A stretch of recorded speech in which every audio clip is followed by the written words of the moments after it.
Greetings.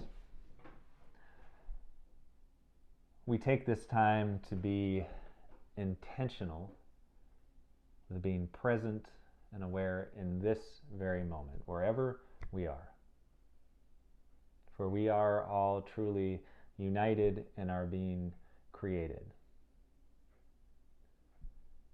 In that unity, we can transcend time and space and still be community wherever we are, whether we are by ourselves, with our family, whether we are essential workers and still working. We can take this time right now to be still and to be aware. For we are more than just mindfulness here at the Center for the Holy Imagination. We are also community, and you are not alone. Now this week, as we do another round of contemplative practice and mindful creative work, our focus this week is going to be on reading. I figure many of us may be reading more than we normally are. And so there are ways to allow that reading to be contemplative work, to be mindful work. And if you haven't already, I might recommend that you go to our body scan video and that you use that video to prepare yourself for this time, that you use that video to relax and rest your mind and prepare yourself for this meditation that we're about to do. The technique, the practice that we're going to use today is based on an ancient technique called Lectio Divina. Now this may be something you've done before, this may be something that you've never heard of before. Lectio Divina is an ancient meditation practice. It's been practiced for centuries.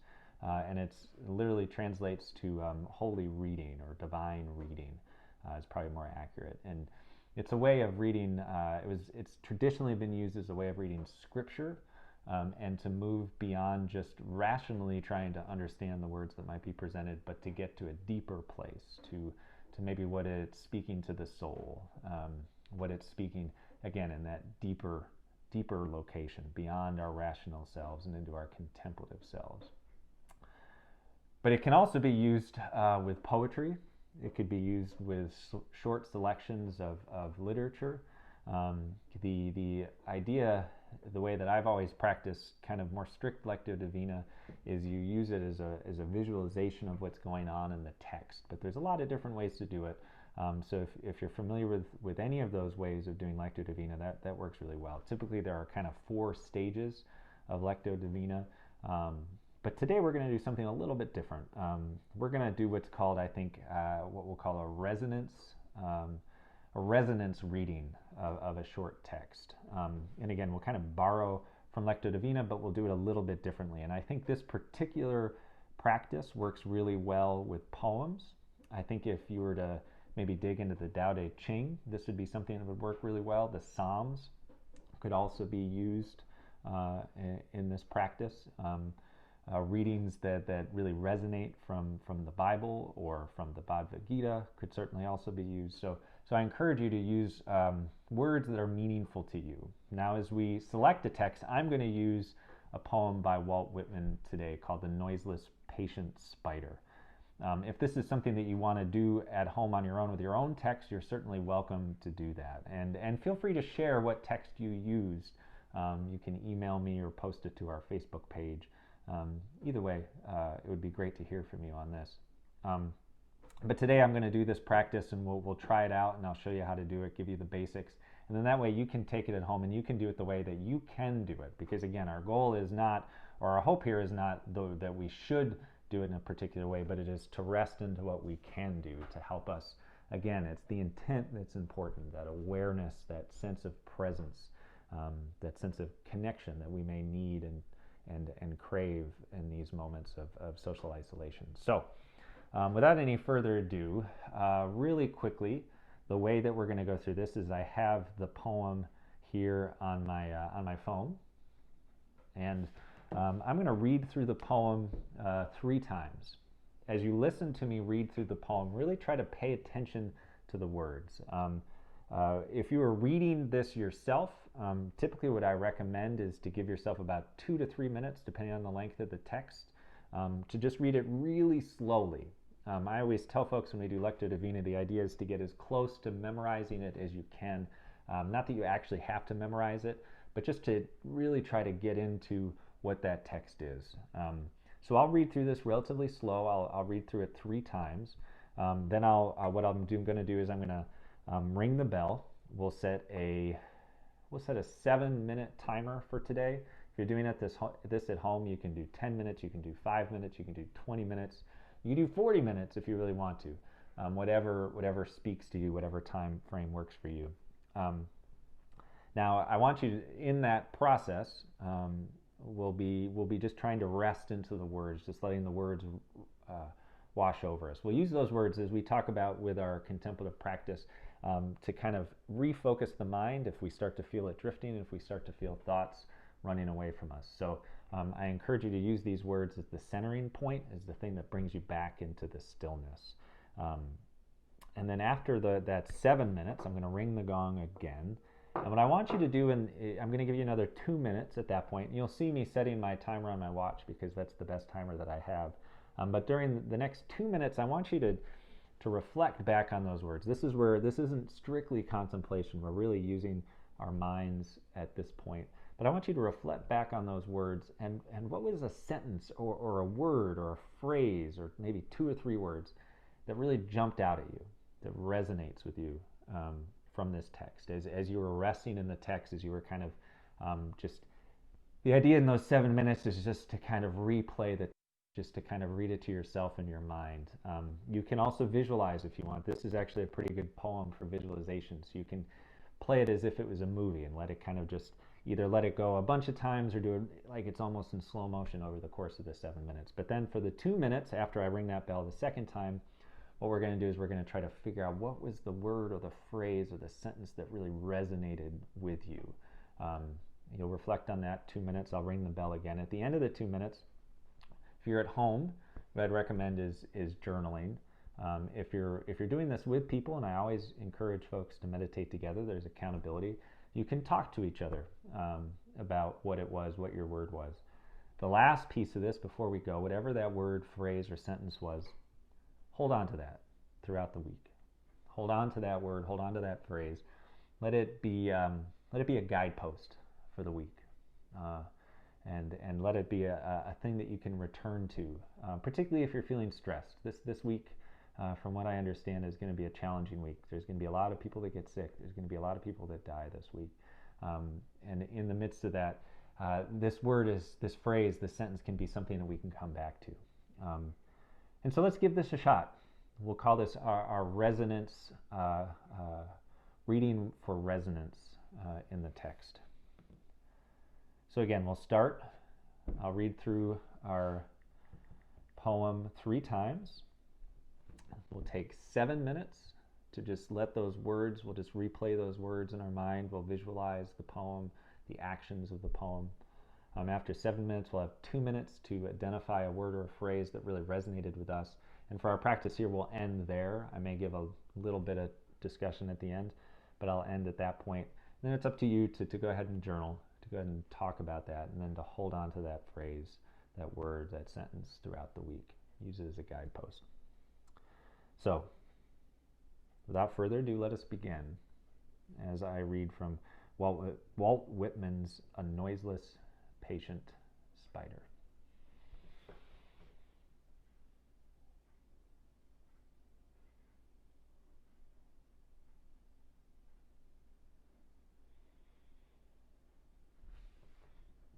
A noiseless, patient spider, I marked where on a little promontory it stood isolated, marked how to explore the vacant, vast surrounding. It launched forth filament, filament, filament out of itself, ever reeling, ever unreeling them, ever tirelessly speeding them. And you, O my soul, where you stand, surrounded, detached in measureless oceans of space, ceaselessly musing, venturing, throwing, seeking the spheres to connect them. To the bridge you will need be formed, to the ductile anchor hold, to the gossamer thread you fling catch somewhere, O my soul. Read it a second time. a noiseless, patient spider. I marked where on a little promontory it stood isolated. Marked how to explore the vacant, vast surroundings. It launched forth filament, filament, filament, out of itself, ever unreeling them, ever tirelessly speeding them. And you, O my soul, where you stand, surrounded, detached in measureless oceans of space, ceaselessly musing, venturing, throwing, seeking the spheres to connect them. To the bridge you will need be formed, to the ductile anchor hold. To the gossamer thread you fling, catch somewhere, O my soul. And our last reading. A noiseless, patient spider. I marked where on a little promontory it stood isolated. Marked how to explore the vacant, vast surrounding.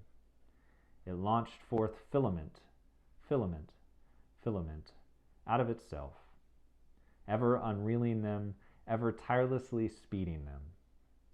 And you, O my soul, where you stand, surrounded, detached in measureless oceans of space, ceaselessly musing, venturing, throwing, seeking the sphere to connect them.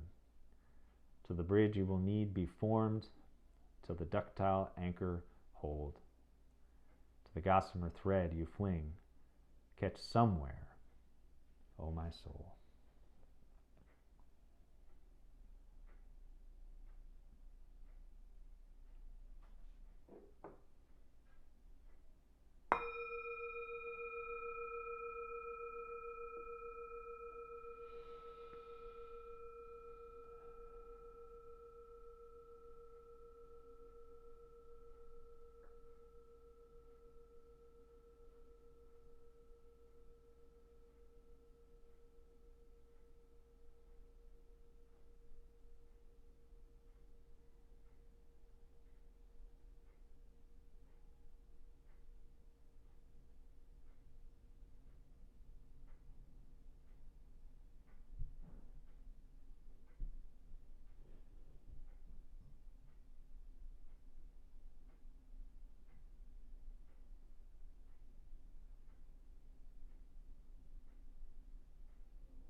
just take a moment again in doing this on your own. I encourage you to journal what your experience was, or simply sit in reflection and think and contemplate about it, or to share a conversation with someone that you might be practicing with. Um, I will share that the words that clearly jumped out at me and that resonated with me is this idea of filament, filament, filament, and what that looks like as one is casting out from the soul, and the confidence that the spider brings to know that one will catch in his patient action. So my phrase this week will be filament, filament, filament. I would love to hear what your phrase is, what resonated with you. Feel free to share in the comments, to reach out to me through email, which can be found as contemplativeimagination@gmail.com. And I would like to know, for we are a community together. I want to thank you for joining me in this practice, for participating in the work of the Center for the Holy Imagination. And am glad and hope that this is something that can still and calm you and bring you some sense of peace in these challenging times. Go in peace.